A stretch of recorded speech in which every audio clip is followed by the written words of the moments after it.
ምዕራፍ 6 ነው። ባለፈው ሮሜ ምዕራፍ 5 ነበር ያየነው። ስለዚህ እሱ ላይ እንግዲህ እንደምታስታውሱት አንዳንድ በጣም ወሳኝ የሆኑ ፖይንቶችን ለማንሳት ሞክረን ነበር አይደል? በጣም ወሳኝ የነበሩትን ፖይንቶች ለማንሳት ነበር። በተለይ አዳም የሚለውን ሐሳብ የመጀመሪያው አዳም፣ ፊተኛው አዳም ወይም ሁለቱ አዳሞች የሚሉትን ሐሳቦች ለማየት ሞክረን ነበር።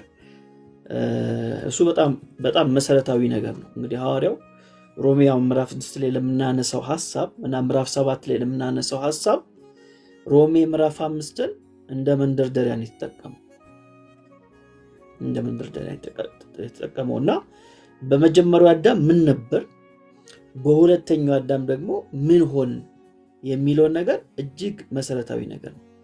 እጅግ በጣም መሰረታዊ ነገር ነው። ስለዚህ ሐዋርያው ጳውሎስ በክርስቶስ ኢየሱስ ከእግዚአብሔር ጋር ያለንን ግንኙነት ይነግረናል። እሱ ግንኙነት ምንድነው? በክርስቶስ ኢየሱስ ምን ሆነናል? ሰላም ሆነናል።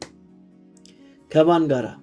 ከእግዚአብሔር ጋራ ሰላም ሆነናል ነው ብለን ቁጥር 1 ላይ አይደል? ታስታውሳላችሁ። እንግዲህ በእምነት ከጸደቅን ከእግዚአብሔር ዘንድ በጌታችን በኢየሱስ ክርስቶስ ሰላም አለን ይላል።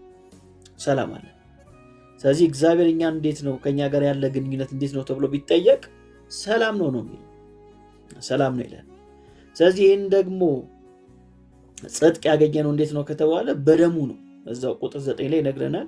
ይልቁንስ እንግዲህ አሁን በደሙ ከጸደቅን ይላል አይደል? በምንድን ነው የጸደቅነው? በደሙ ነው የጸደቅነው። ስለዚህ በእርሱ ከቁጣው እንድናለን ወይም ድነናል ማለት ነው። ከማ ቁጣ? ከእግዚአብሔር ቁጣ ምን ብለናል? አምልጠናል፣ ድነናል። ወደ ምን ገብተናል? ወደ ሰላሙ ገብተናል ማለት ነው። ወደ ሰላሙ ገብተናል። ስለዚህ በእምነት የጸደቀ ሰው ከእግዚአብሔር ጋር ሰላም ነው። በእምነት ያልጸደቀ ሰው ወይም ጸድቅ ያለው ብሎ የማያምን ሰው ደግሞ ከእግዚአብሔር ቁጣ ስር ነው ያለው ማለት ነው። ከእግዚአብሔር ቁጣ ስር ነው ያለው። እሱም ፖይንት አይተን ነበር። ከዛ ሌላው በጣም መሰረታዊ ነገር ምን ነበር?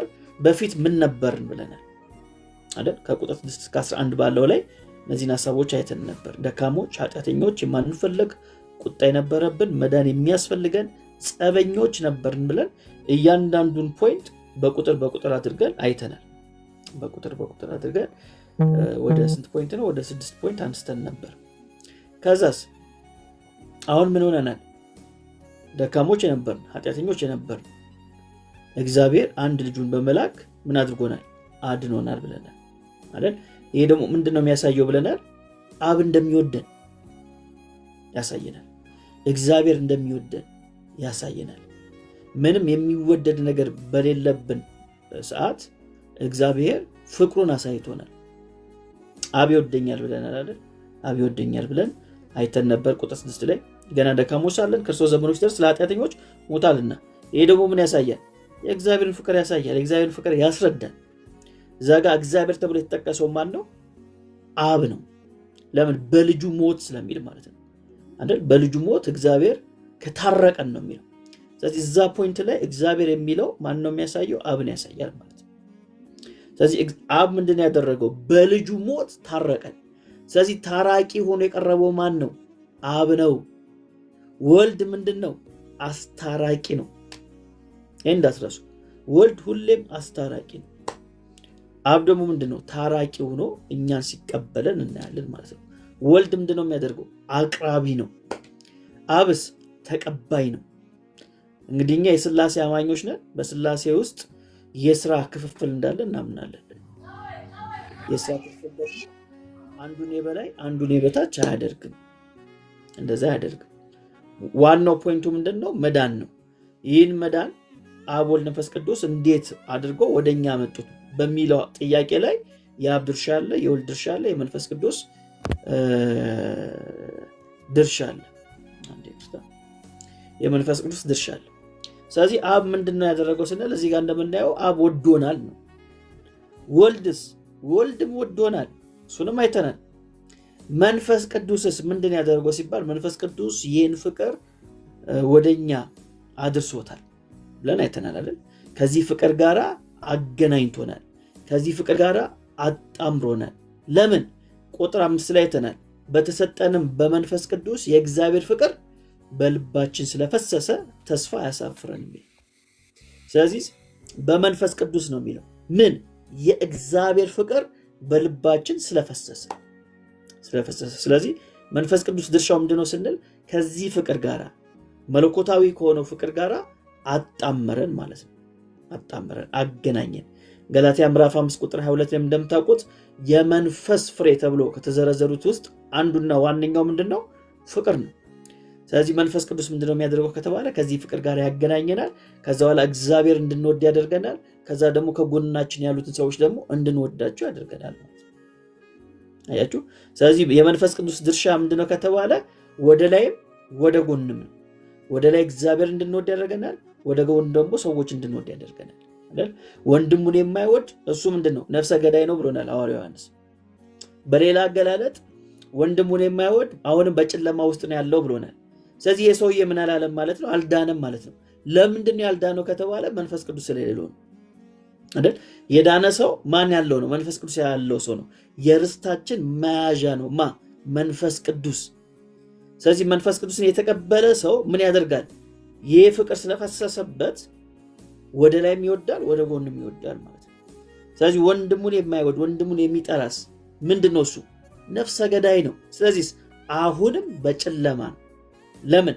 ሆሊ ስፒሪት የለው፣ መንፈስ ቅዱስን የተቀበለ ሰው አይደለም። ይህን ሐዋርያው ጳውሎስ በጣም አስረግጦ ይነግረናል ማለት ነው። እንደምታውቁት ያዕቆብ ምዕራፍ 4 ላይ ያለውን ሐሳብ አንስተን ነበር። የእግዚአብሔር ወዳጅና የእግዚአብሔር ጠላት የሚሆነው ማን ነው ብለን በሁለት መንገድ አይተን ነበር። ከዛ ከቁጥር 12 እስከ 20 ድረስ ያየነው ምን ነበር? ሞት በአዳም ሕይወት በኢየሱስ ብለናል። ሞት በአዳም ሕይወት በኢየሱስ ብለናል። ስለዚህ በአዳም በኩል ያገኘነው ነገር ምንድነው ከተባለ ሞት ነው። ለምን? አዳምን ተፈርዶበታል፣ ሞት ተፈርዶበታል።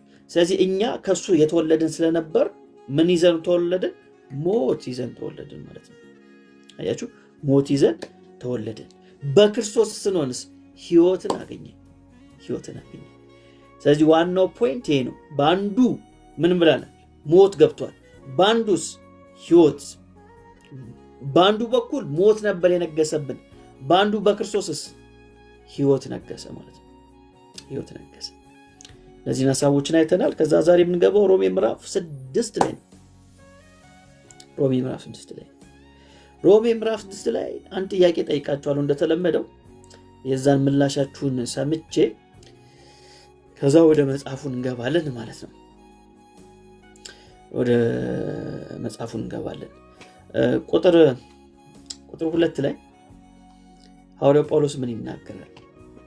ሮሜ ምዕራፍ 6 ቁጥር 2 ላይ ቁጥር 3 ላይ ይቅርታ፣ ምንድነው የሚናገረው? እስቲ አንድ ሰው ያንብበው ላይ እዚህ ያላችሁ። እሺ ወይስ ያንብበው? እሺ ቁጥር 2 3 ኦኬ። ሮሜ 6 ቁጥር 3 ላይ እንደዚህ ይላል፣ ወይስ ከክርስቶስ ኢየሱስ ጋር አንድ እንሆን ዘንድ የተጠመቅን ሁላችን ከሞቱ ጋር አንድ እንሆን ዘንድ እንደ ተጠመቅን አታውቁምን? እሺ አሪፍ። ስለዚህ ሐዋርያው ጳውሎስ እዚህ ጋር ምንድነው የሚነግረን? ተጠምቀናል ይላል። ተጠምቀናል፣ እንደ ተጠመቅን አታውቁምን ይላል። ስለዚህ ተጠምቀናል ይላል። ተጠምቀናል፣ እንደ ተጠመቅን አታውቁምን ይላል። እዚህ ጋር ያለው ጥምቀት የትኛው ጥምቀት ነው የሚለውን መጠየቅ ፈልጋለሁ። የትኛው ጥምቀት ነው? እንግዲህ እኛ የጥምቀት አይነቶች እንዳሉ እናውቃለን። በተለይ በክርስትና ውስጥ ያለን ሰዎች የውሃ ጥምቀት ብቻ አይደለም ያለው፣ የመንፈስ ቅዱስ ጥምቀት የሚባል አለ፣ የእሳት ጥምቀት የሚባል አለ። ያው የእሳት ጥምቀት እኛን አይመለከትም፣ የማያምኑትን ነው የሚመለከተው። ግን በዋናነት የውሃ ጥምቀትና የመንፈስ ቅዱስ ጥምቀት የሚባል ነገር አለ። ስለዚህ እዚህ ጋር የተጠመቀ ጥምቀት የሚለው ምንድን ነው የሚያሳየው? ስለምንድን ነው የሚናገረው? ስለ ውሃ ጥምቀት ነው የሚናገረው። ምን ይመስላችኋል? እሺ ዋተር፣ መንፈስ ቅዱስ፣ እሺ ምን ይመስላችኋል? የምን ጥምቀት ነው? ደህንነት ትምህርት የተማራችሁት ምን ተብላችሁ ነው?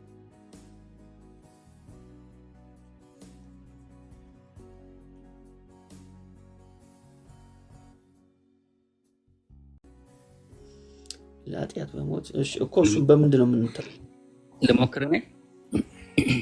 ሻሎም ስዕል ነበረ የምሞክረው፣ ግን ዛሬ ደግሞ እስኪ መልስ ለመመለስ ሞክር።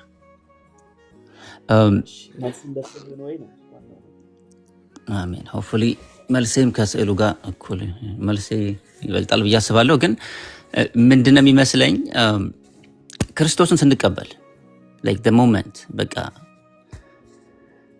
ህይወቴን መቀየር ፈልጋለሁ ከሱ ጋር እንደሆናለሁ ስንል የዛን ጊዜ ስለሱ ነው የሚያወራ የሚመስለኝ። ይሄ ማለት ምንድነው? ኢሚዲየትሊ ሆሊ ስፒሪት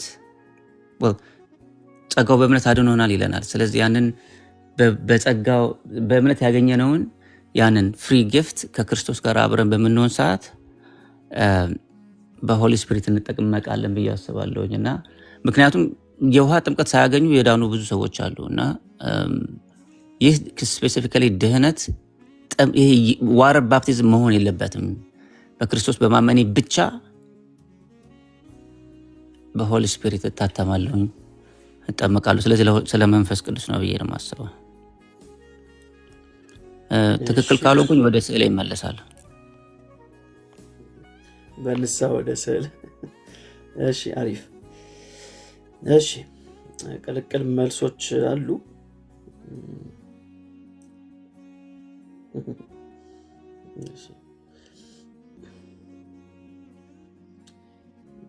ስለዚህ እሱን ዛሬ እናያለን ማለት ነው። ስለምን አይነት ጥምቀት ነው የሚጠመቀው፣ ሮሜ 6 ያለው ጥምቀት ምንን ያሳያል የሚለውን ሐሳብ እናያለን።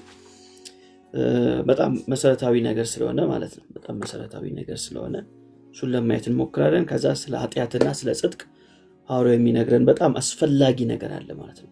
እሱንም እናያለን በደንብ አድርገን እሱን ለማየት እንሞክራለን። እንግዲህ ጌታ መንፈስ ቅዱስ ያግዘናል።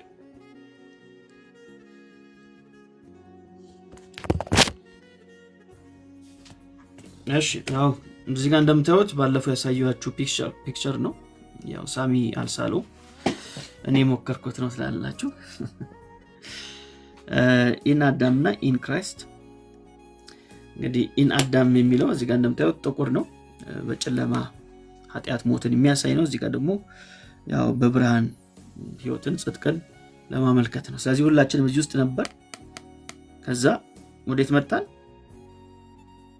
ኢን ክራይስት ሆነን፣ በክርስቶስ ሆነን አይደል? በክርስቶስ ሆነን። እሺ ወደ ጥምቀቱ ሐሳብ ከመግባቴ በፊት እዚህ ጋር አንድ ነገር አስተውሉ። ከዚህ ወደዚህ ሺፍት ያደረግነው በውሃ ጥምቀት ነው የሚለውን እንድታስቡ ትፈልጋለሁ። ከዚህ ወደዚህ ሺፍት ያደረግነው ወይም በሌላ አገላለጥ የአዳም ሞት ተካፋዮች የነበር ነው። እንዴት ነው? በምን በኩል ነው? የአዳም የሞቱ ተካፋዮች የነበር ነው። በምን በኩል ነበር? እንዴት ነበር ከተባለ ስለተወለድን ነው አይደል? ከአዳም ስለተወለድን ነው። ከሱ ስለተወለድን የእርሱ የሆነውን ነገር ተካፋዮች ሆነን ተወለድን።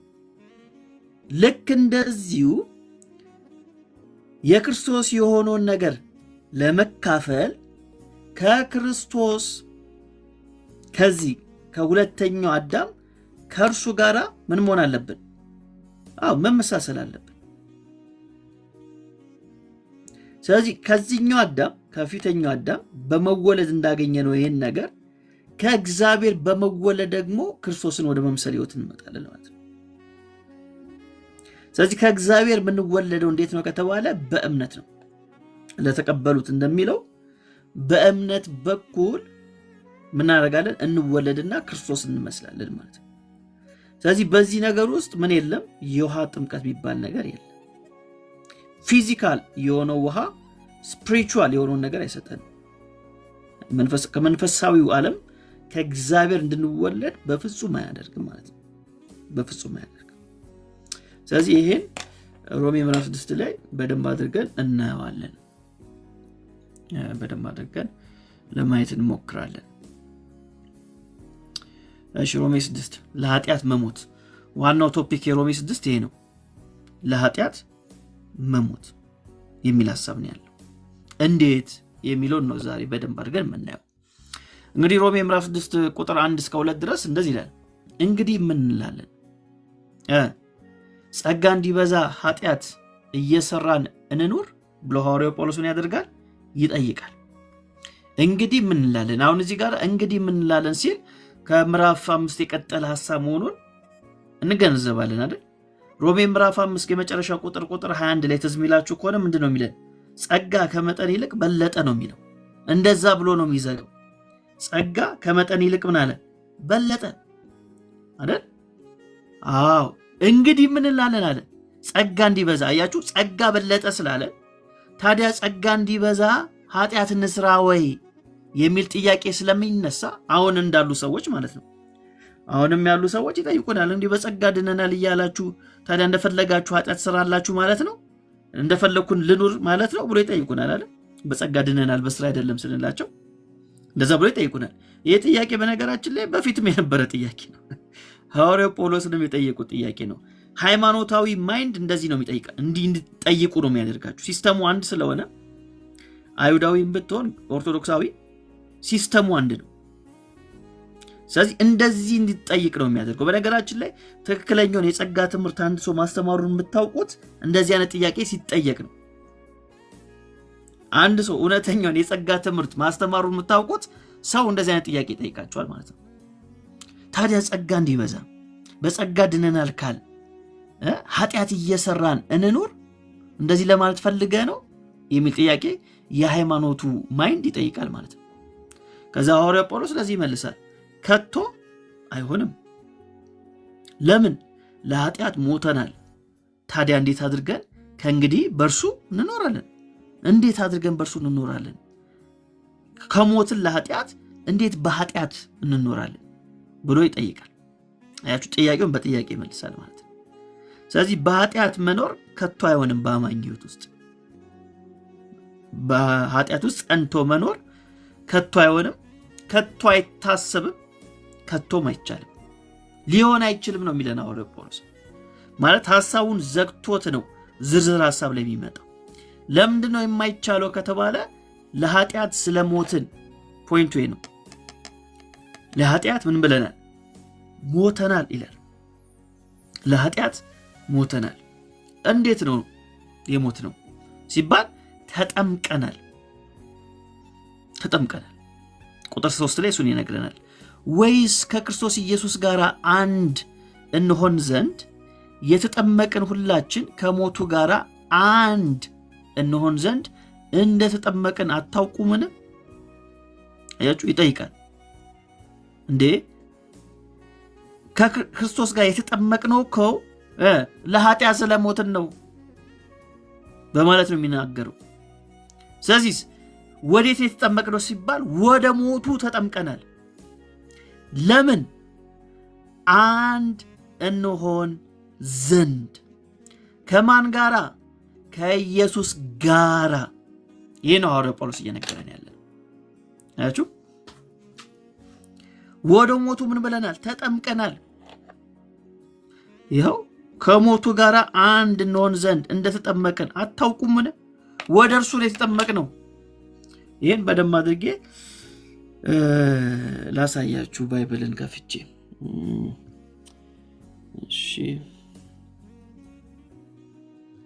በተለይም እንግሊዘኛው በደንብ አድርጎ ያብራራዋል ከአማርኛው ይልቅ።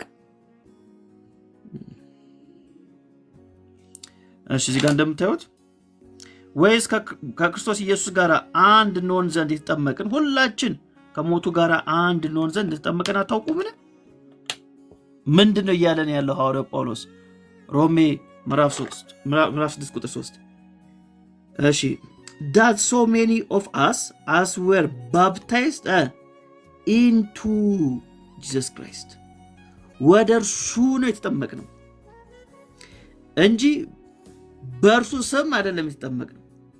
አሁን የውሃ ጥምቀት ሲሆን in the name ነው የሚሆነው፣ በእርሱ ስም ነው የሚሆነው። ወደ እርሱ ሲሆንስ into ወደ እርሱ into Jesus Christ were baptized into his death። አያችሁ አይደል? ስለዚህ እዚህ ጋር የውሃ ጥምቀትን አይደለም ሐዋርያው ጳውሎስ እየተናገረ ያለው። በክርስቶስ ኢየሱስ በማመን የሚገኘውን ሕይወት ነው የተናገረ ያለው።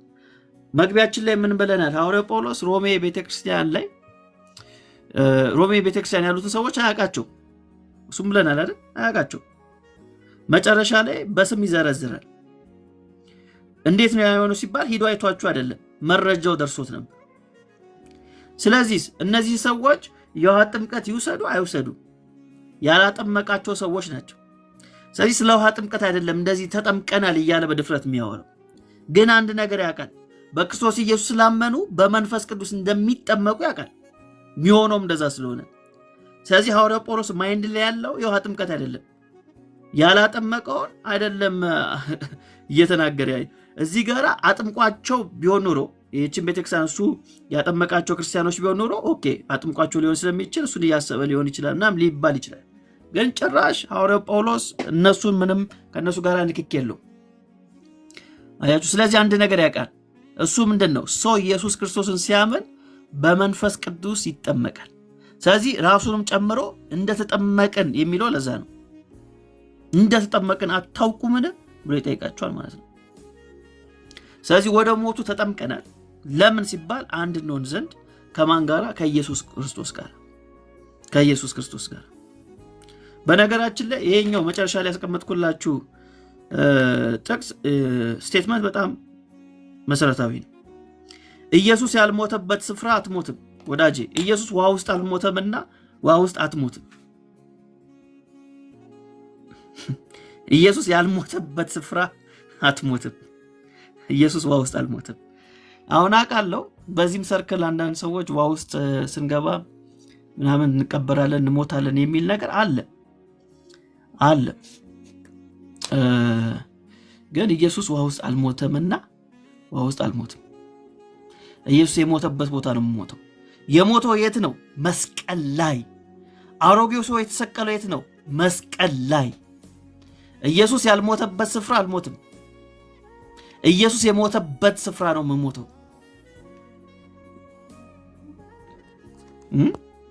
ኢየሱስ ያልሞተበት ቦታ ላይ ቆሎ እንሞታለን ምንለው እሱ ልክ አይደለም። ያው ይቀጥላል።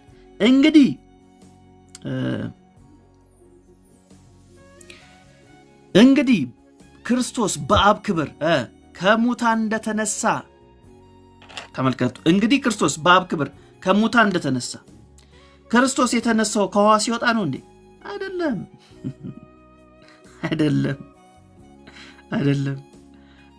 እንግዲህ ክርስቶስ በአብ ክብር ከሙታን እንደተነሳ እንዴት? ምንድነው የምትለው እቺ ቃል? እንዲሁ ልክ እንደሱ ማለት ነው እኛም በአዲስ ሕይወት እንድንመላለስ። አሁን ብዙ ጊዜ የተለመደው ዋው ስንገባ እንሞታለን፣ ስንወጣ እንነሳለን። እንደሱ አይደለም። ክርስቶስ ምን ብሏል? በአብ ክብር ከሙታን ምን ብሏል? ተነስቷል አይደል? እኛስ በአዲስ ሕይወት እንድንመላለስ ነው። አያችሁ፣ ከውስጥ ትወጣለህ የሚል ነገር የለውም። ኢየሱስ እዛ ከመቃብር ሲወጣ ለምንድን ነው? ለሕይወት ነው የወጣው አይደል? የትንሣኤን አካል ይዞ ወጥቷል። ስለዚህ አንተ ከእርሱ ጋር ስትሞት አንተም ትነሳለህ ነው። አንተ ስትነሳ ግን ለምንድን ነው? በአዲስ ሕይወት እንድትመላለስ ነው። እንድትመላለስ ያው ቃሉ የሚለው የነዋ ኳስ ወጣ ነው የምነሳው ምናምን የሚል ነገር አለ የለውም። እንድንመላለስ ከሞቱ ጋር አንድ እንሆን ዘንድ በጥምቀት ከእርሱ ጋር ተቀበርን። ከማን ጋራ? ከእርሱ ጋር ምናን ተቀበርን። ክርስቶስ በተቀበረበት ነው የኛ ማንነት የተቀበረ። እሱ በሌለበት ሊሆን አይችልም። እርሱ ሁሉን ነገራችንን በፈጸመበት ስፍራ ላይ የኛም የሆነው ነገር ሁሉ ተፈጽሟል።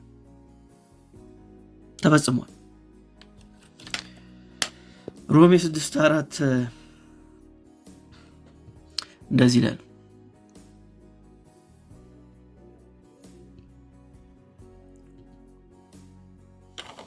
therefore we are buried with him by baptism into water. No, into water, into death, that like us Christ was raised up from the dead by the glory of the Father. ውሃ የሚል የለም ወንድሞችና እህቶች፣ ውሃ የሚል የለም፣ ሽታውም የለም። ያልተጻፈ አናነብብ፣ እኛ ያልተጻፈ አናነብብ በነገራችን ላይ። እሺ፣ ስለዚህ ክርስቶስ እንደተነሳ እኛም በአዲስ ሕይወት ምን እንላለን? እንመላለሳለን። ስለዚህ ፖይንቱ ይሄ ነው። ሐዋርያው ጳውሎስ ለተነሳበት ጥያቄ እንግዲህ ጸጋ ስለበዛልን በኃጢአት እንኑር ወይም ጸጋ እንዲበዛልን በኃጢአት እንኑር ወይ ለሚለው ጥያቄ እንዲህ አይደለም። የክርስቶስ ትንሣኤን አስቡ። የትንሣኤው ጥቅም ምንድን ነው? በእኛ ሕይወት ላይ ያለው ጥቅሙ ምንድን ነው? ጥቅሙ እኮ በኃጢአት እንድንመላለስ አይደለም። ታዲያ ለምንድን ነው? በአዲስ ሕይወት እንድንመላለስ ነው።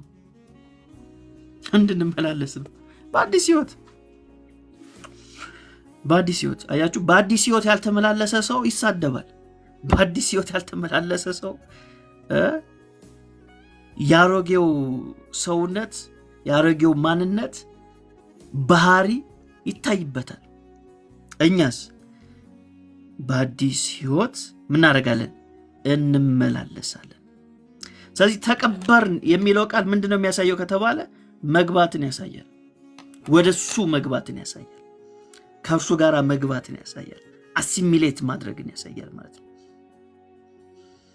አሲሚሌት ማድረግን ያሳያል። ስለዚህ ውሃ መቃብር ሆኖ አያውቅም። በጣም ከይቅርታ ጋር ውሃ መቃብር ሆኖ አያውቅም። ያው ብዙ ጊዜ ይባላል እንደዛ፣ ግን ያው ይሄ እንደዚህ ብሎ ሰው ስላላመነ ከዘላለም ሕይወት ይጎላል ማለት አይደለም። ግን ትክክለኛው ሐዋርያው ጳውሎስ እየነገረን ያለውን ሐሳብ ግን ቴክስቱን ይዘን ስንሄድ፣ ምዕራፉን አውዱን ይዘን ስንሄድ በጭራሽ ስለ ውሃ ጥምቀት አያወራም። እንደውም ታውቃላችሁ ሐዋርያው ጳውሎስ ለማጥመቅ አልተላኩም ነው ያለው አንደኛ ቆሮንቶስ ላይ። በቃ ለማጥመቅ ነው ያልተላኩም። ለምን ነው የተላኩት? ወንጌልን ሰብክ ዘንድ። ለምን? የእግዚአብሔር ኃይል ለማዳን ነውና። ሰው የሚድነው ወንጌልን ሰምቶ ነው። ስለዚህ እኔ ለማጥመቅ ምን አላልኩም? አልተላኩም። ጥሪ አይደለም፣ ተልኮዬም አይደለም ማለት። የኔ ተልኮ ምንድነው? ወንጌልን ለመስበክ። ለምን? ሰው ወንጌልን ሲሰማ ምን ያላል? ይድናል። ለምን? ራሱ ተናግሯላ። የመዳናችሁን ወንጌል ሰምታችሁ፣ ከዛስ በክርስቶስ አምናችሁ፣ ከዛስ በተስፋው መንፈስ በመንፈስ ቅዱስ ታተማችሁ። አለቀ። እዚህ ውስጥ ውሃታ ያላችሁ የለም። ወንጌልን ሰምታችሁ፣ ከዛስ አምናችሁ፣ ከዛስ ታተማችሁ። እንዲህ ነው ሲኩዌንሱ። እንሰማለን፣ እናምናለን፣ እንታተማለን። አለቀ። አበደን ማለት እዚህ ጋር ነው። አለቀ። ይሄ ነው ሐዋርያው ጳውሎስ እየነገረን ያለው። ስለዚህ ሐዋርያው ጳውሎስ ከዚህ ፍሬም አይወጣም። እዚህ ላይም ሲመጣ ከዚህ ፍሬም አይወጣም። ስለዚህ በአዲስ ሕይወት ምን እንላለን? እንመላለሳለን። ቆላስይስ ምዕራፍ 2 ቁጥር 12 ላይ በጥምቀትም ከእርሱ ጋር ተቀበራችሁ፣ በጥምቀት ደግሞ ከሙታን ባስነሳው፣ ተመልከቱ፣ ከሙታን ባስነሳው በምን? በእግዚአብሔር አሰራር በማመናችሁ ከእርሱ ጋር ተነሳችሁ። እንዴት ነው የሆነው ሲባል በውሃ ጥምቀት ነው እንዴ? አይደለም፣ በእምነት ነው የሚሆነው። በእምነት ነው የሚሆነው። እንዴት?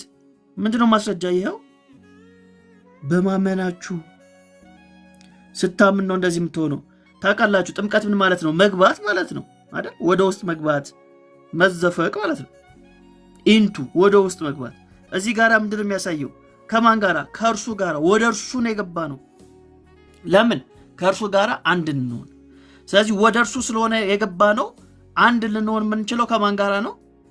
ከእርሱ ጋራ ነው። ከገባንበት አካል ጋራ ነው አንድ ምን ሆነው ስለዚህ ወደ እርሱ ነውና የገባ ነው። ከእርሱ ጋራ አንድ እንሆናለን። ወዳጆቼ ሌላ ቦታ ገብታችሁ ከክርስቶስ ጋር አንድ እንሆናለን ብላችሁ አታስቡ። ይህን በደንብ በግልጽ ነው የምናገረው። እንግዲህ የተቀበለ ይቀበል፣ ምንም ማድረግ አልችልም። እኔ እንግዲህ መጽሐፉ ይላል ብዬ የማምነውን ብቻ ነው የምናገረው ማለት ነው። ውሃ ውስጥ ገብታችሁ ከክርስቶስ ጋር አንድ ሆናለሁ ማለት አይቻልም፣ ዘበት ነው። ክርስቶስ ውሃ ውስጥ የለም። በእምነት ግን በመንፈስ ቅዱስ አሰራር ምን እንሆናለን? ወደ ክርስቶስ እንገባለን ማለት ነው። ከዛስ የገባውበት ቦታ ላይ የገባውበትን አካል ነው መሆኑ ከእርሱ ጋር ምን ሆናለሁ?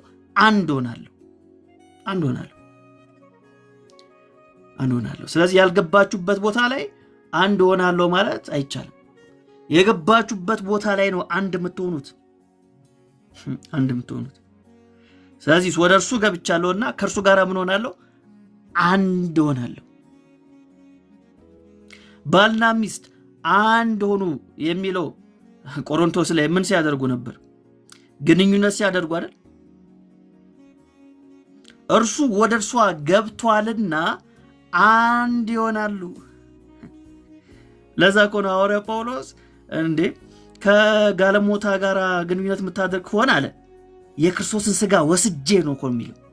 እንዴት የክርስቶስን ሥጋ ወስጄ እንዴት ከጋለሞታ ጋር ተባበራለሁ? አያችሁ፣ ትብብር ያስባለው ለምንድን ነው? ግንኙነትን ወሲብን ወደ እርሷ ስለሚገባ ከእርሷ ጋር ይሆናል፣ አንድ ሥጋ ይሆናል። እኛስ ወደ ክርስቶስ ገብተናልና ከክርስቶስ ጋር አንድ ሆነናል። ስለዚህ ያልገባህበት ቦታ ላይ ገብቻለሁ አትበል። ክርስቶስ የሌለበት ስፍራ ላይ ገብተህ ደግሞ አንዱኛለሁ አይባልም። ስለዚህ ቁጥር 6 ላይ ምን ይነግረናል? ስለ አሮጌው ሰው ይነግረናል። ከእንግዲህ ወዲያ ለኃጢአት እንዳንገዛ የኃጢአት ሥጋ ይሻር ዘንድ አሮጌው ሰዋችን ከእርሱ ጋር እንደተሰቀለ እናውቃለን። የሞተስ ከኃጢአቱ ጸድቋልና። አያችሁ። ስለዚህ እዚህ ጋር ሐዋርያው ጳውሎስ የሞትንበትን ቦታ ይነግረናል አይደል? የት ነው የሞት ነው?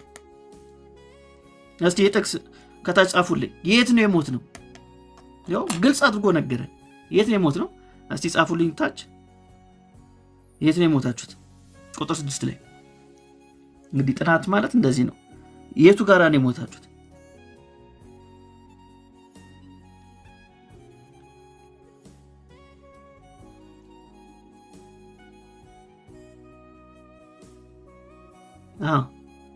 መስቀል ግልጽ ነው። በመስቀሉ እንደተሰቀለ እናውቃለን አይደል የሚለው የሞት ስፍራ ነው መስቀል። ታዲያ ያው መስቀሉ ላይ ነው እያለ ውሃ እንዴት ነው የምንለው? ያው እዛው ላይ እኮ ይነግረናል። ከእንግዲህ ወዲያ ለኃጢአት እንዳንገዛ የኃጢአት ሥጋ ይሻር ዘንድ አሮጌው ሰዋችን ከእርሱ ጋር እንደተሰቀለ እናውቃለን። ምንድን ነው የምታውቀው ነው? የት ነው የምትሞተው? ወይስ የት ነው የሞትከው? ባለፈው ነግሬያቸዋል አይደል? አድራሻችን የአሮጌው ሰው አድራሻ የት ነው? መስቀሉ ላይ ነው። እኛ መስቀሉ ስር ቦታ የለንም፣ አልነበርንም፣ ወደፊትም አንኖርም። የአሮጌው ሰው አድራሻ የት ነው? መስቀሉ ላይ ነው። አሮጌው ማንነታችን መስቀሉ ላይ ነው የሚገኘው። ለምን? ኃጢአት ኢየሱስ ክርስቶስ ስለኛ ኃጢአት የሆነው የት ነው? መስቀል ላይ ነው። የሁላችንን በደል የተሸከመው የት ነው? መስቀል ላይ ነው። ከዛስ ከሞት ከተነሳ በኋላ ደግሞ አዲሱ ህይወታችን የሚጀምረው የት ነው? የትንሣኤው አካል ላይ፣ እዛ ላይ አዲሱ ህይወት ይጀምራል ማለት ነው። በነገራችን ላይ ኃጢአት አስቸገረኝ፣ በኃጢአት መኖር በኃጢአት ነው የምኖረው፣ ከኃጢአት መላቀቅ አልቻልኩም የምትሉ ሰዎች ይህን ነገር ስላልገባችሁ ቀጣይ ላይ ያሳያችኋል። አሁን ስገልጠው ይሄ ነገር ስላልገባችሁ ብዙ ሰው የሚቸገረው ለዚህ ነው።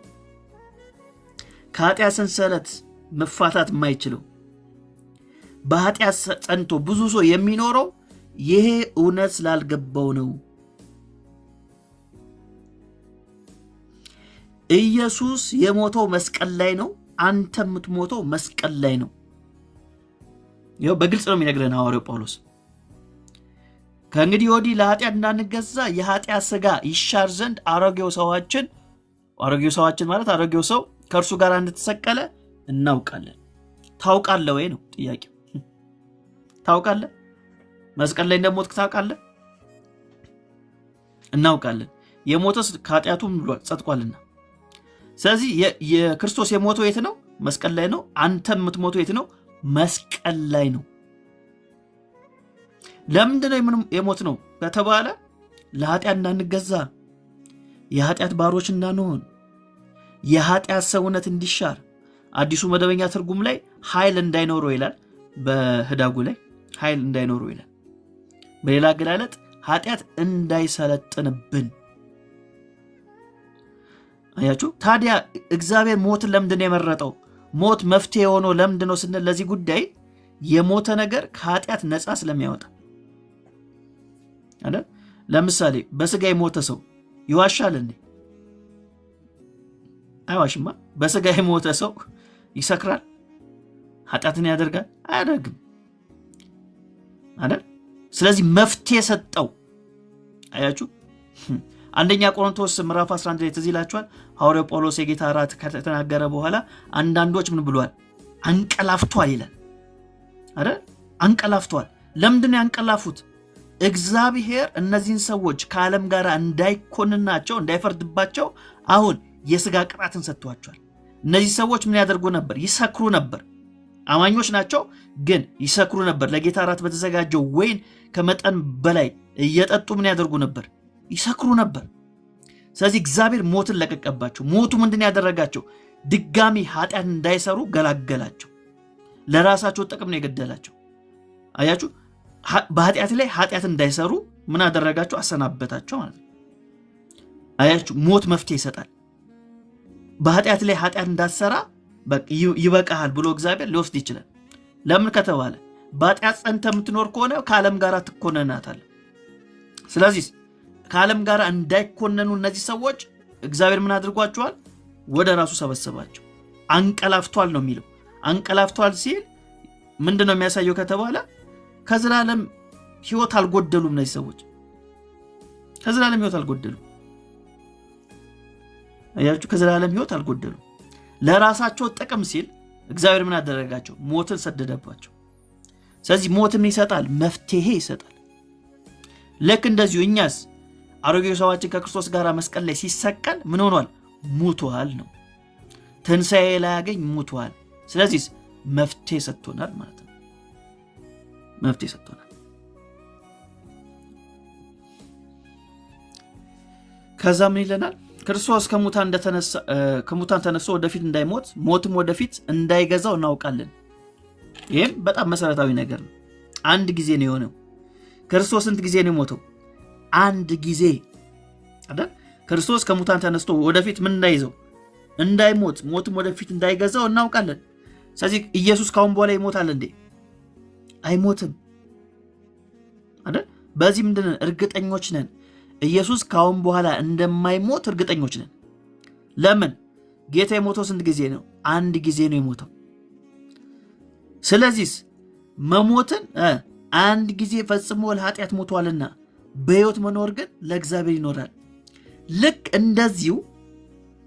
እንደዚሁ እንዲሁም እናንተ ደግሞ ለኃጢአት እንደሞታችሁ ግን በክርስቶስ ኢየሱስ በጌታችን ሆናችሁ ለእግዚአብሔር ሕያዋን እንደሆናችሁ ራሳችሁን ቁጠሩ። እንዲሁም ነው የሚለው። ምን እያለን ሐዋርያው ጳውሎስ የክርስቶስን ትንሣኤ እና ከእኛ ጋር ያገናኘው ለምንድን ነው ስንል ይኸውላችሁ ኢየሱስ ክርስቶስ ካሁን በኋላ ይሞታል? ሁለተኛ ጊዜ አይሞትም። ኢየሱስ ክርስቶስ ለሁለተኛ ጊዜ ሞት ይሰለጥንበታል? አይሰለጥንበትም። ልክ እንደዚሁ እኛ ለኃጢአት የሞትን ለሁለተኛ ጊዜ ኃጢአት አይሰለጥንብንም። ኢየሱስን ዳግመኛ ሞት እንደማይዘው ሁሉ እውነተኛ አማኞችን ኃጢአት ዳግመኛ በቁጥጥር ስር አያውላቸውም። ይሄ ነው ፖይንቱ። ይሄ ነው ሐሳቡ። ክርስቶስ እንደማይሞት እናውቃለን። አንድ ጊዜ ነው የሞተው፣ ካሁን በኋላ አይሞትም። ልክ እንደዚሁም እናንተም ለኃጢአት የሞታችሁ ድጋሚ አትያዙም በዛ ቀንበር እያለን እኛንም ኃጢአት ድጋሚ ሊገዛን አይችልም። ሁለተኛ ጊዜ የኃጢአት ባሪያ መሆን የለብንም። ኢየሱስ እንጂ አሁን ኃጢአት የኛ ጌታ አይደለም። አያችሁ ሐዋርያው ጳውሎስ እንዴት አድርጎ እንደሚያነጻጽረው ክርስቶስን እንደማይዘው ኃጢአት ማለት ሞትን እንደማይዘው ሁለተኛ ጊዜ እንደማይሞት እናንተም ከክርስቶስ ጋር የሞታችሁ የት መስቀል ላይ ከዛስ ክርስቶስ ሲነሳ ለአዲስ ሕይወት የተነሳችሁትም ኢየሱስ ሞት ሁለተኛ ጊዜ እንደማይዘው ሁሉ እናንተንም ኃጢአት ለሁለተኛ ጊዜ በባርነት አይዛችሁ። ለምን? በፊት ባሪያዎች ነበር፣ አሁንስ የጽድቅ ባሪያዎች ሆነናል። ስለዚህ ሐዋርያ ጳውሎስ ምን ይላል? ቁጠሩ ነው የሚለው አይደል? ቁጠሩ ይላል። ስለዚህ እንደዚህ ትቆጥራላችሁ ወይ ነው? እንደዚህ ታስባላችሁ? አያችሁ፣ የምታስቡት ነገር ነው የሚሆነው። ኃጢአት አይገዛኝም ካልክ በዚህ በተናገርከውና ባመንከው የህይወት መርህ ትመላለሳለህ።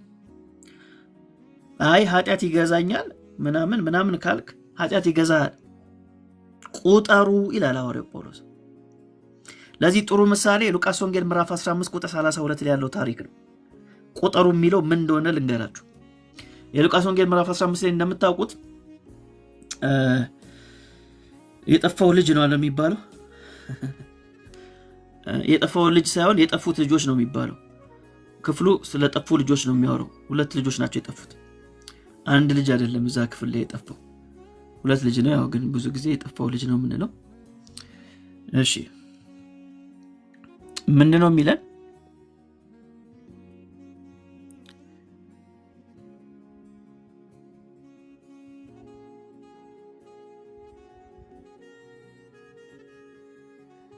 እሺ እንዲህም አለ፣ አንድ ሰው 2 ልጆች ነበሩት። ከነሱም ታናሹ አባት ምን ማለት ነው? አባት ምን ማለት ነው ወገኖች? እስቲ ከታች ጻፉልኝ። አባት ምን ማለት ነው? ይህም በጣም መሰረታዊ ነገር ስለሆነ አባት ምን ማለት ነው? አዎ ምንጭ ማለት ነው። ምንጭ ማለት ነው። አባት ማለት ምንጭ ማለት ነው። አባቴ ሆይ ከገንዘብ የሚደርሰኝን ክፍል ስጠኝ አለው። ገንዘቡንም አካፈላቸው ይላል። ተመልከቱ። አሁን ይሄ ልጅ በጣም እንደው ማስተዋል የራቀው ልጅ መሆኑን በዚህ ነው የምታውቁት። ምንድን ያለው? አባቴ ሆይ። አባቴ በሚለው በምን ተኩት? ምንጭ በሚለው ተኩት። ምንጬ ሆይ ከገንዘብ ምን ማለት ነው? የገንዘቡ ሁሉ ምንጭ ማን ነው? አባትየው ነው። ይኸውላችሁ ምን ማለት ነው መሰላችሁ? ለምሳሌ አንድ አሳ ባህር ውስጥ እየኖረች አይ ባህር ውስጥ መኖር አልፈልግም፣ አንድ ጆግ ውሃ ውስጥ ነው መኖር የምፈልገው እንደማለት ነው። ከምንጭ ወጣ ማለት ነው። ማለት ይሄ ልጅ ከምንጩ ጋር ነው ያለው፣ ከገንዘቡ ምንጭ ጋር ነው ያለው። በፈለገው ሰዓት ገንዘቡን መውሰድ ይችላል። የፈለገውን ያክል ገንዘብ ምንጭ ነው፣ ከአባቱ ጋር ነው ያለው። ግን እሱ ምንጭነቱን ቆረጠውና የተወሰነች ፖርሽን መውሰድ ፈለገ ማለት ነው። አሁን አካፍለኝ ያለው እኔን ፖርሽን እኮ በአመት ውስጥ ሊሆን ይችላል የሚያጠፈው። ከአባቱ ጋር በነበረበት ጊዜ በአመት ውስጥ ይሆናል የሚያጠፈው። በየአመቱ አሁን የተካፈለውን ገንዘብ የማጥፋት መብት ነበረው። ግን ከምንጩ ጋር ተቋርጦ የተወሰነች ገንዘብን ፈለገ ማለት ነው። ከዛ አባትየው ምን አካፈላቸው። ከጥቂት ቀን በኋላም ታናሹ ልጅ ገንዘቡን ሁሉ ሰብስቦ ወደ ሩቅ አገር ሄደ። ከዚያም እያባከነ ገንዘቡን ምን አደረገ? በተነ። እሺ ከዛ ያው የደረሰበትን ነገር እናውቃለን፣ ምን እንደተመኘ። ዋናው ሐሳቤ ጋር ልምጣ። ከዛ ያው ታላቂ ወንድም መጣ፣ ተቆጣም፣ ሊገባም አልወደደም ማለት አባቱን ወጥቶ ለመነው። ማንን? ሁለተኛው ልጅ ማለት ታላቂው። እርሱ ግን መልሶ አባቱን እነሆ ይህን ያህል ዓመት እንደምን ባሪያ። ይሄኛውም ልጅ እንዴት ነው ራሱ የሚያየው? እንደ ልጅ አይደለም፣ እንደ ባሪያ ነው ራሱ የሚቆጥረው። ልጅ ነው ግን ራሱ የሚቆጥረው እንዴት ነው? እንደ ባሪያ ነው የሚቆጥረው። ከዛስ ምን አለ? እንደ ባሪያ ምን ብዬልሃለሁ? ተገዝቼልሃለሁ። ከትእዛዝም ከቶ አልተላለፍኩም። ለእኔም ከወዳጆቼ ጋር ደስ እንዲለኝ አንድ ጠቦት እንኳን አልሰጠኸኝም አለው። አያችሁ፣ ይሄ ልጅ ደግሞ ከአባቱ ጋር እየኖረ አባቱ እንዲሰጠው ነው የሚፈልገው። የልጅነት መብቱን አልተጠቀመም። አንድ ጠቦቱን የፈለገው ገብቶ መውሰድ ይችላል። ከአባቱ ጋር ነው የሚኖረው። የልጅነት መብቱ እንዲወስድ ያደርገዋል። ግን ራሱ እንዴት ነው የቆጠረው? እንደ ባሪያ ስለቆጠረ እንደ ባሪያ ነው የኖረው። አያችሁ፣ ባሪያ የሆነ ነገር ለመውሰድ ማስፈቀድ አለበት ጌታውን። እንደፈለገ አይሆንም አይደል? ልጅ ግን በአባቱ ቤት እስካለ ድረስ የአባቱ የሆነውን ነገር ሁሉ የመውሰድ መብት አለው። ይሄ ሰውዬ ግን ይሄ ልጅ ግን ራሱ እንደ ባሪያ ቆጥሯልና ከአባቱ ንብረት ጋር ምን የለውም? ህብረት የለውም። የአባቱን ጠቦት ወስዶ መብላት አይችልም፣ ህብረት ማድረግ አይችልም። ከዛ አባትየው ምን ብሎ መለሰ? ዳሩ ግን ይህ ወንድም ሞቶ ነበር ይላል። አሁን እዚህ ጋር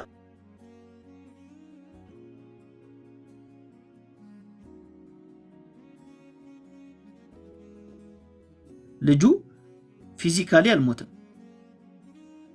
ግን እንደሞተ አባትየው ቆጥሮታል ልጁን።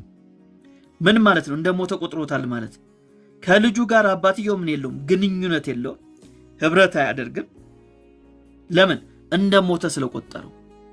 ስለዚህ ሐዋርያው ጳውሎስ እዚህ ጋር ቁጠሩ ሲለን ምን እያለን ያለው?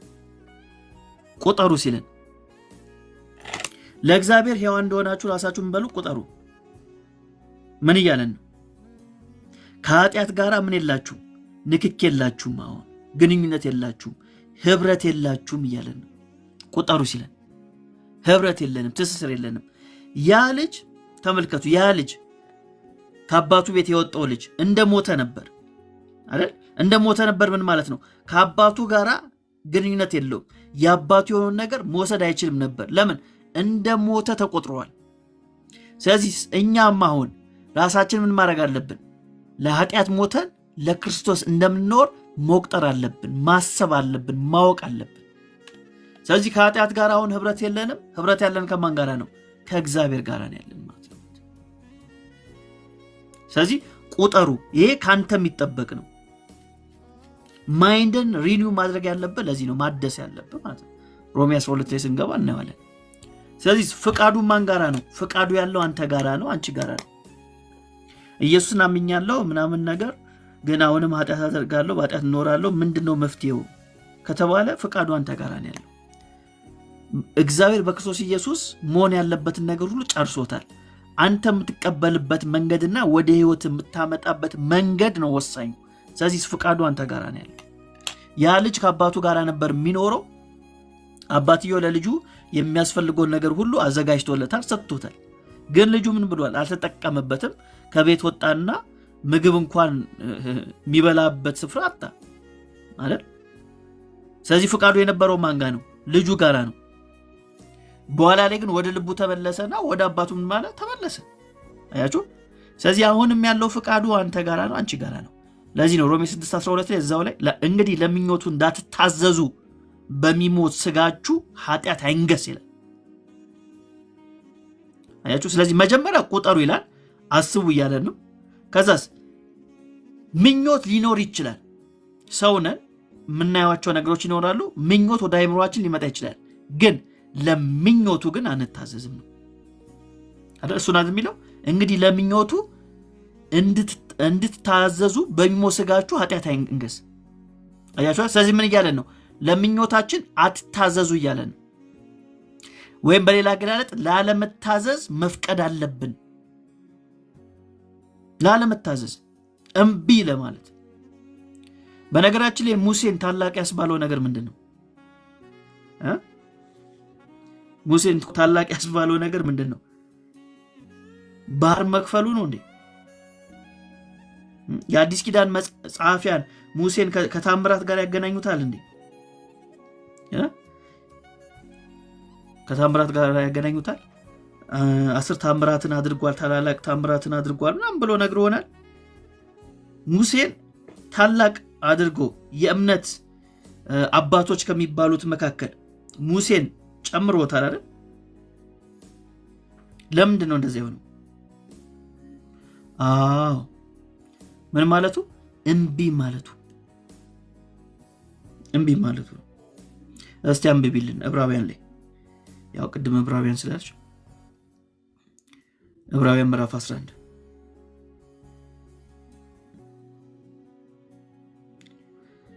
ዕብራውያን 11:24 ላይ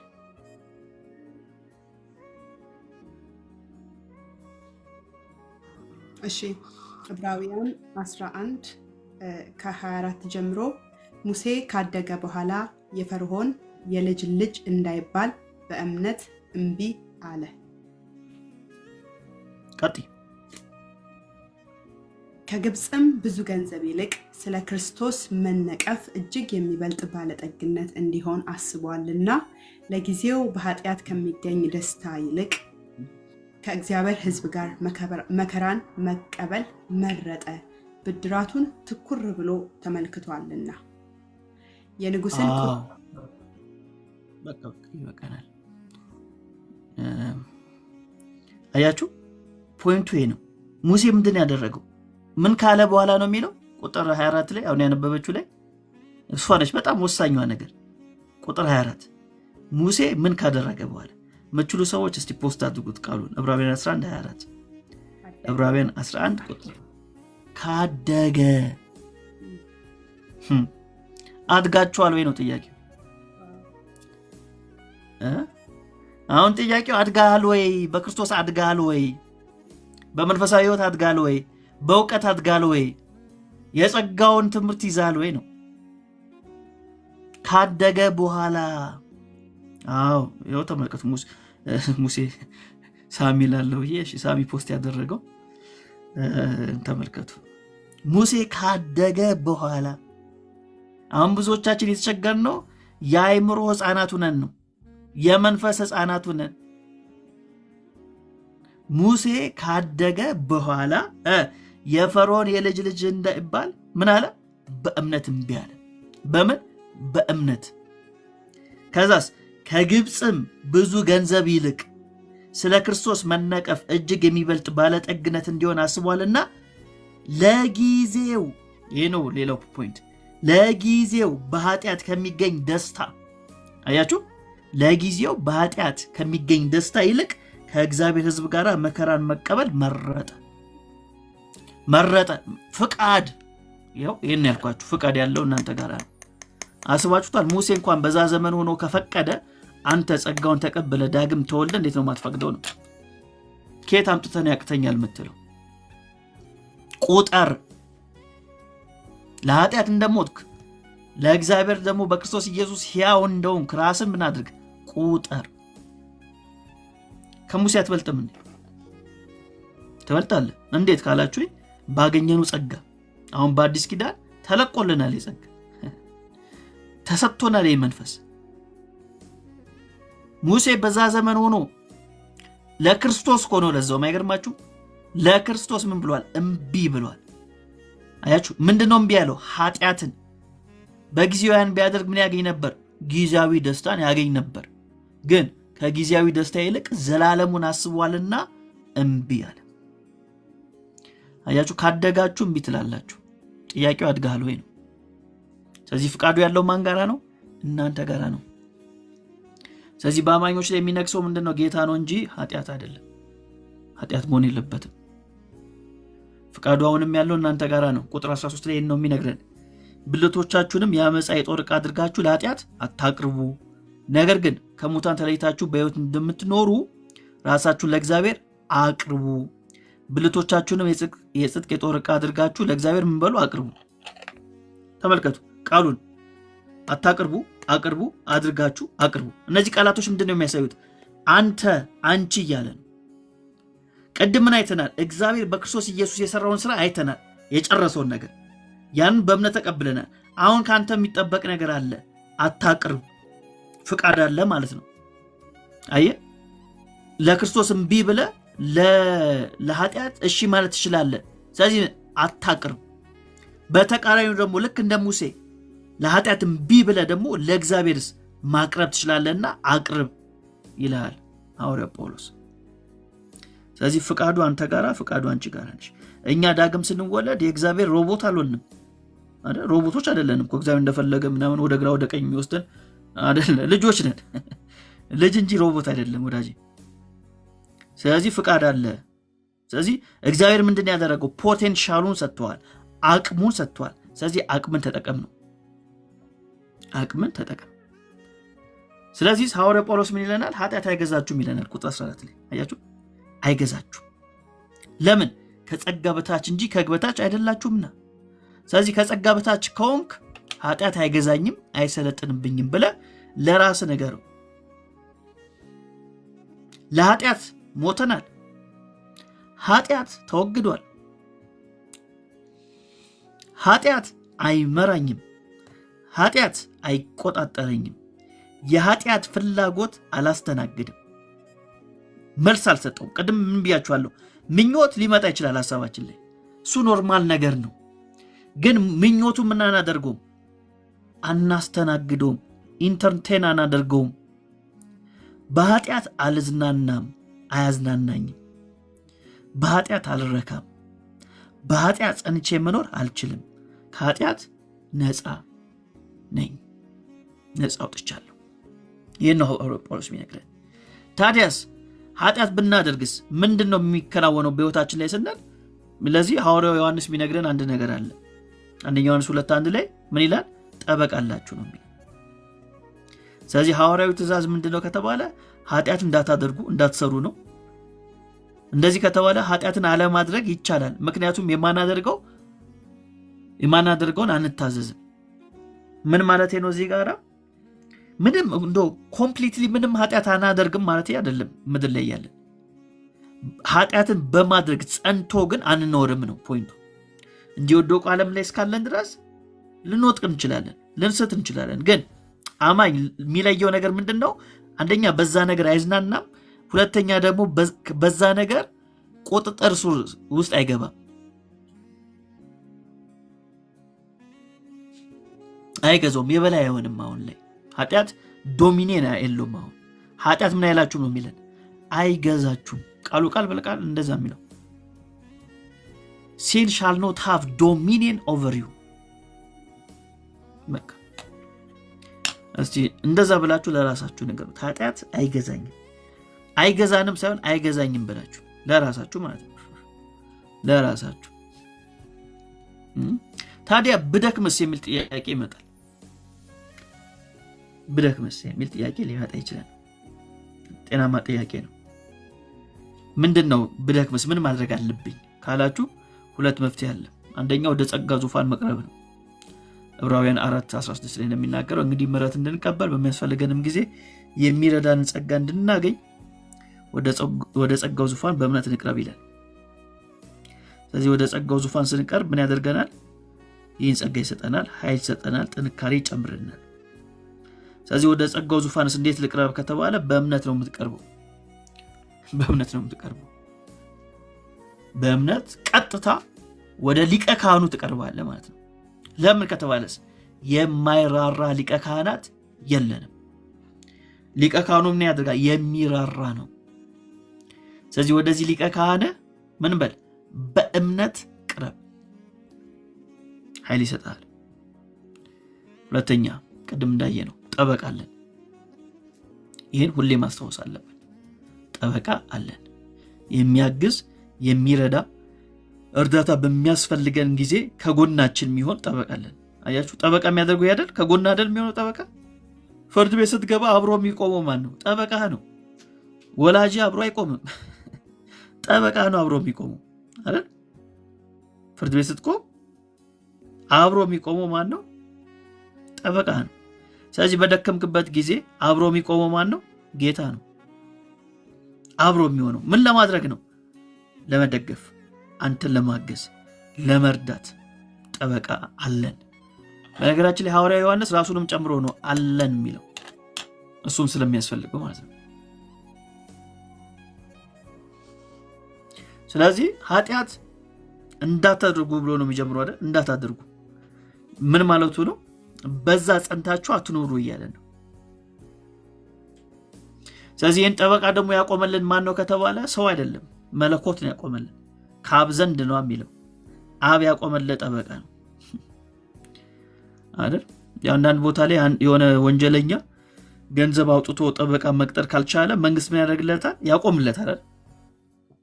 ስለዚህ እኛ ደግሞ ኃጢአት ሰርተን በገንዘብ የምንከፍለው ጠበቃ የለንምና አብ ጠበቃ የሆነውን ኢየሱስ ክርስቶስን አቆምልን ማለት ነው።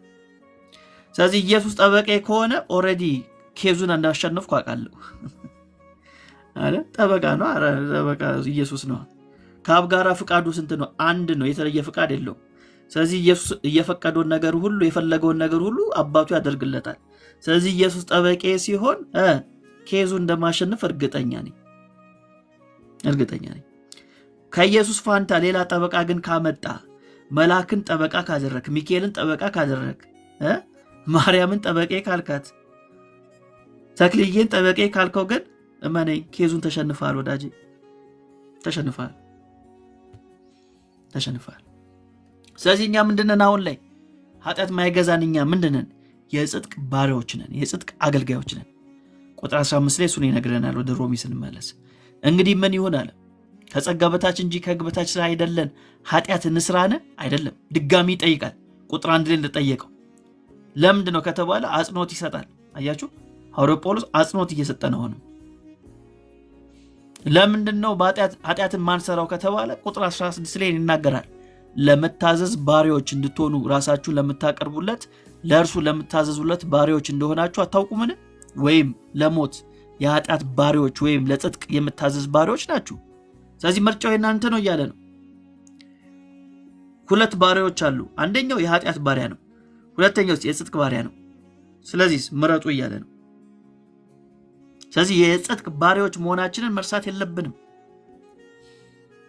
በፊትስ ምን ነበር? የኃጢአት ባሪያዎች ነበር።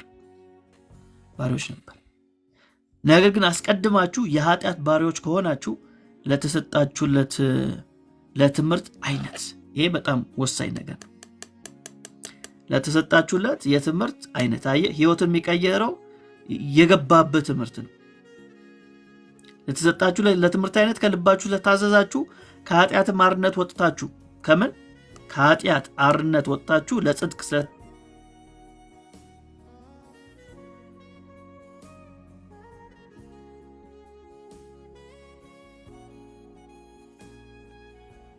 ሰውነህና በቃ ኃጢአት ትሰራለህ ምናምን የሚል ትምህርት ከሰማ ህይወትም እንደዚህ ሆነ። ግን በክርስቶስ ኢየሱስ ያገኘውን የድል ነሽነት ህይወት የሚያሰማውን ትምህርት ከሰማ ድል ነሽ ሆነ ትቀጥላለህ ማለት ነው። ስለዚህ ሐዋርያው ነው የሚጠይቀው፣ ምን አይነት ትምህርት ነው የሰማው ነው? ለየትኛው የትምህርት አይነት ነው የታዘዝከው? በፊት የታዘዝከው ለዛ ለሞት ነበር። አሁን ታዲያ ለህይወት እንዴት መታዘዝ አቅተዋል? ይህን ነው የሚጠይቀው። ስለዚህ ዋናው ነገር ምንድነው ከተባለ አስተማሪዎቻችንን እንምረጥ። ማን ነው የሚያስተምረው? ማን ነው የሚያስተምርሽ ነው? ለየትኛው የህይወት አይነት እንድትኖር ነው የሚያስተምር ያስተማሪ? እሱ መሰረታዊ ነገር ነው። በጣም መሰረታዊ ነገር ነው።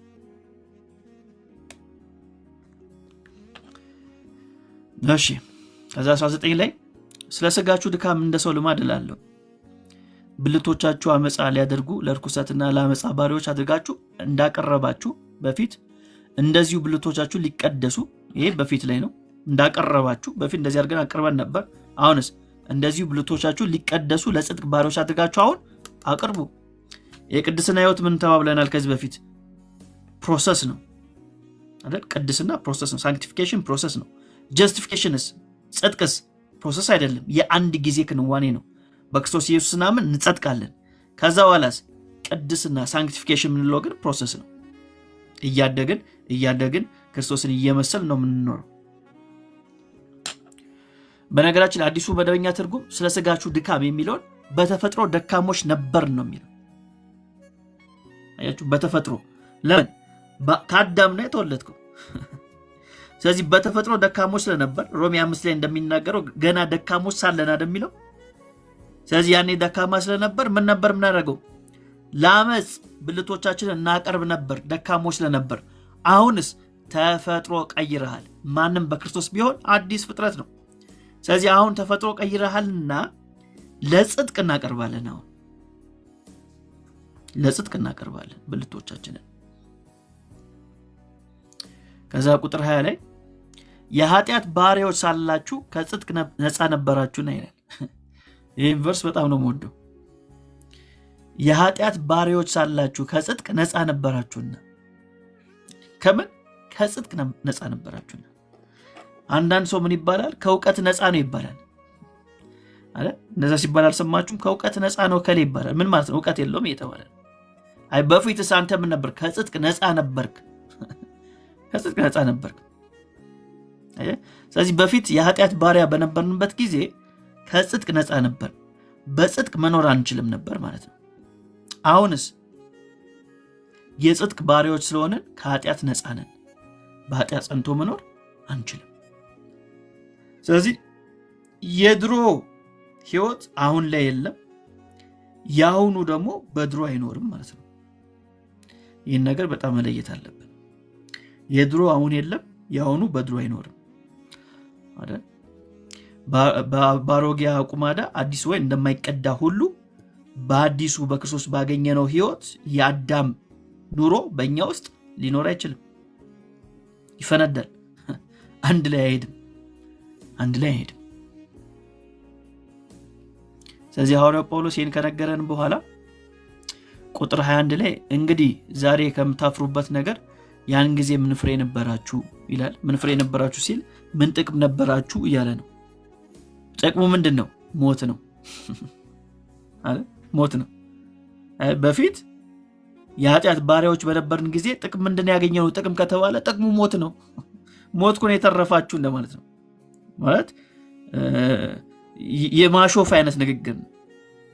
በፊት እኮ ያተረፋችሁት ነገር ቢታይ ሞት ነው። ኃጢአት ያሳፍራል ብቻ ሳይሆን መጨረሻው ሞት ነው።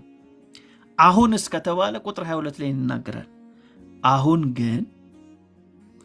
ግን ከኃጢአት አርነት ወጥታችሁ ለእግዚአብሔርም ተገዝታችሁ ልትቀደሱ ፍሬ ያላችሁ፣ መጨረሻውም የዘላለም ሕይወት ነው። አያችሁ? ስለዚህ አሁን ከኃጢአት ነፃ ወጥተሻል። ከሚያሳፍረው ወደ የሚያሳርፈው ተሻግረሃል። ቅድም አያችሁ አይደል? ዛሬ ከምታፍሩበት ነው አይደል? በፊት እናፍርበት ነበር የምናደርገውን ኃጢአት። አሁንስ ከምናፍርበት ወዴት መተናል? ወደ ምናርፍበት ጌታ መተናል ማለት። ስለዚህ መጨረሻ ላይ ምን አግኝተናል? የዘላለም ሕይወትን አግኝተናል። ስለዚህ ሲዘጋው ምዕራፉን የኃጢአት ደሞዝ ሞት ነውና የእግዚአብሔር የጸጋ ስጦታ ግን በክርስቶስ ኢየሱስ በጌታችን ምንድነው? የዘላለም ሕይወት ነው። ስለዚህ ኃጢአት ምን ይከፍላል? ሞትን ይከፍላል። እግዚአብሔር ግን ሕይወትን ይሰጣል። በማን በኩል? በጌታችን በኢየሱስ ክርስቶስ በኩል ይሰጣል። ስለዚህ ይህን ይዘጋና ሮሜ ምዕራፍ 7 ላይ ይቀጥላል ማለት ነው። እኛም የሚቀጥለው ሳምንት ጌታ ሕይወት ከሰጠን እድሜ ከጨመረልን እንገናኛለን። ጸጋ ይብዛላችሁ።